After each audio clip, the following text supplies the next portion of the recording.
Lesson number 7, daily summary. In this lesson, we explore properties of horizontal, vertical, parallel, and perpendicular lines. In the previous demo video, I read this important note in 0. You should read it for yourself, but it's just a reminder repeated from last lesson. Number 1, consider the points 7, 2, negative 4, 2, and 0, 2. Let's go ahead and plot all 3 points on the grid at right.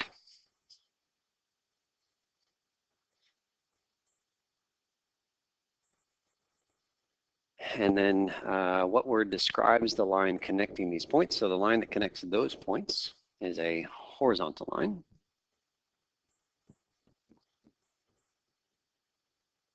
Write an equation for the line that passes through these points. So for horizontal lines, I don't want you to think y equals mx plus b, and I don't want you to think about that y minus y1 equation either.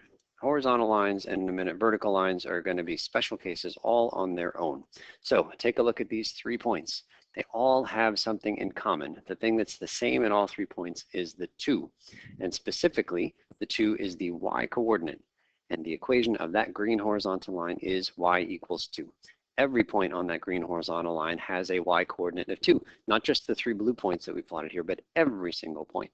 And said in the other direction, every point that you could imagine that has a y coordinate of 2 is on this green line. And so that's it. This green line has the equation y equals 2, not thinking y equals mx plus b, not doing slope, not doing y-intercept, just reasoning our way to the answer based on what those 3 circled points had in common. Now, let's go ahead and calculate the slope. To calculate slope, we need 2 points. I'll focus on the first 2 arbitrarily. So we do subtract the y's over, subtract the x's. The top is 0, the bottom doesn't matter, but it's 11. And therefore the slope here is 0, and it turns out the slope of every horizontal line is 0. Okay, same deal with 3 new points here. Let's plot these first. 4, 2, 4, 5, and 4, negative 3. And then let's write the word that describes the line connecting these 3 points. So that word is vertical. And let's find the equation for that line. So what do the 3 points have in common? Well, they all have a 4. Something is equal to 4. Specifically, it's the x. And the equation of that vertical green line is x equals 4. Every point on that line has an x coordinate of 4. It is not y equals mx plus b. We're not thinking about slopes or y-intercepts. It is just a special case vertical line, x equals 4. Let's calculate the slope. Again, we only need 2 points, not 3. Let's do the slope using the first 2 points. So we subtract the y's, 5 minus 2, over subtract the x's, 4 minus 4. The top is 3, the bottom is 0. What can we say about the fraction 3 divided by 0? It isn't 0, it isn't 3, it is undefined. Slope of this vertical line is undefined. In fact, the slope of every vertical line is undefined. And I want to caution you against saying that this line has no slope, because if I said, for example, I have no oranges, then I am telling you I have 0 oranges. So if you say no slope, I could interpret that to mean 0 slope, which is not the right answer. 0 slope was what we saw for the horizontal line up above. Undefined, that is the only word that you should use, not no slope, undefined slope. Okay, the only 4 things you need to know about horizontal and vertical lines are written here in our big conclusions. The equation for every horizontal line has the form y equals some number. The slope of every horizontal line is 0. So horizontal, always y equals. The equation for every vertical line has the form x equals some number. The slope of every vertical line is undefined. Let's see if we can use those facts. You can read number 4. We're just going to do 5 together, but read number 4 on your own. Maybe pause the video and read 4, and then come back and we'll do 5 together. Number 5, find the equation of the line that has m equals 0 and passes through 3, 2. Okay, so we're going to be detectives here. M equals 0 is one of the special cases, one of the 4 facts that was on the bottom of the previous page. So here's our detective work. M equals 0 translates to the word horizontal. Every horizontal line has a slope m equals 0, and if the slope is 0, the line is horizontal. And then every horizontal line has the form y equals some number. It's not x equals is vertical. This is horizontal, which is a y equals. And then specifically, we look at the 1 point that were given to us, and we ask how much is the y at this one particular point? Well, it's 2. And y equals 2 is the answer to this question. So there's not a lot to write. There is a kind of some analysis that we do thinking to ourselves, but ultimately y equals 2 is the answer. Number 6, the 3 lines graphed at right appear to be parallel. So that means that if you drew them forever, they would never touch each other. Looking at their equations, we see that they all have the same slope. Let's see. Remember, y equals mx plus b, and m is the slope.